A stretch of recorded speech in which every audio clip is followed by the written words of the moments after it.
Hey families, Coach Osborne, a couple details about tomorrow and this weekend. First of all, Fan Angel, our fundraiser, the players are required to have their profile pic posted online with their account created, which is the easiest thing to do, and have their 15 emails submitted tomorrow. Again, this is our team fundraiser to raise money for team equipment and different things that we need for the program. Also, in order to receive spirit gear, team hoodies, and shirts this year, that has to be done. And tomorrow for practice, players will wear the practice uniform is helmets, which means just helmets in their jerseys. And the practice will be from 3:25 to 5 o'clock. Right after practice, we're gonna have some pizza available. The kids will be able to basically just sit out on the bleachers back there on the field and be able to just kind of eat some pizza. If they want to grab it and go, that's totally fine. Usually we have like a more formal team dinner in a normal year where we can sit down and actually kind of break bread together, but obviously we can't do that. Now for Saturday, starting with the freshmen, if you are taking the bus, I'm just gonna start with the bus. If you're taking the bus, you have to be at the school by 7:30. The bus will leave at 7:45. And you need to be here at 7:30 so that if you need to get something from the locker, you need to ask coach for some kind of equipment, you need to get there. Don't show up at 7:45 and then ask to get something. That's just not going to happen. You got to be prepared and got to be ready. Locker room access will not be available. You need to be dressed and ready to go when we get to the field. When we travel to other teams, they will not have the lockers open for us. Even halftime, we're just going to be in the end zone. If you are driving your son or daughter to the game, which is totally fine,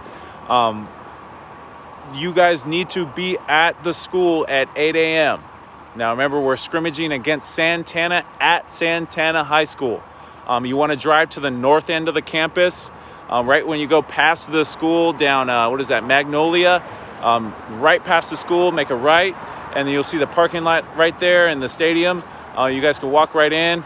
And I'll explain the Spectators and how that works in a second. Now for the varsity need to be on campus if they're taking the bus at 8:30, and their bus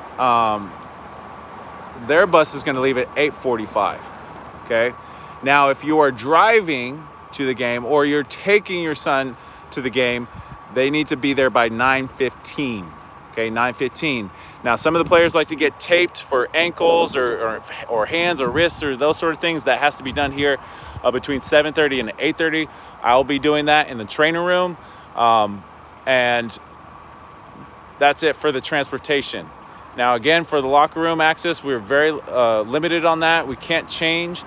So if you are driving to the game, expect to be dressed and ready to go. Don't expect that there to be a locker room available for you guys to change. Have your stuff on, ready to go when you get there.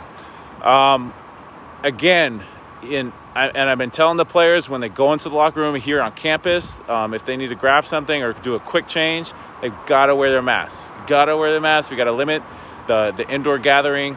And if we do have to, for whatever reason, got to have your mask on. Now, spectators and fans, the players are allowed 4 per household. The way it's going to work is when you show up to a game, again, this is within our district. So if it's at our site or another site that's in the district, which is pretty much all our games except for Sweetwater, which is no fans at all. That's South Bay, that's Sweetwater District. That's what they've decided to do. 4 per household. When you show up, they're going to have our team roster. They're going to ask you, whose household are you a part of? They will check that off. Now, to make things easier for everybody, please show up all together. And the people that are there for that player. It'll make the process a lot easier if you guys come and go in at the same time. If you drive separate cars for whatever reason, please go into the stadium at the same time when you guys are entering. Okay, so it's not going to be like, you're handed tickets or anything like that. They're going to go off of the roster. Now, when you're at the game, you are required to wear a mask, and you got to stay with your group. Now, if you don't stay with your group and there's a lot of mingling and people are moving around, I'm going to tell you right now, they will stop the game. The admin of the school will walk up to the refs and they will say, we need to stop the game because people are not abiding by the rules. That will happen. So we really need you guys to please just follow that protocol so that we can have a smooth game. We're trying to make this whole process as smooth as possible for us all, and so that our athletes can really have a great experience for these next 5 or 6 weeks.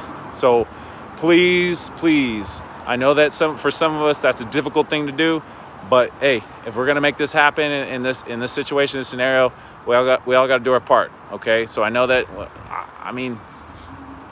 we got to do what we got to do to be safe, but we need to follow those rules so that we can have a good time. Okay, if you have any questions, please email me, send me a remind, or you guys can text or call me at 619-627-1193. You guys have a good night.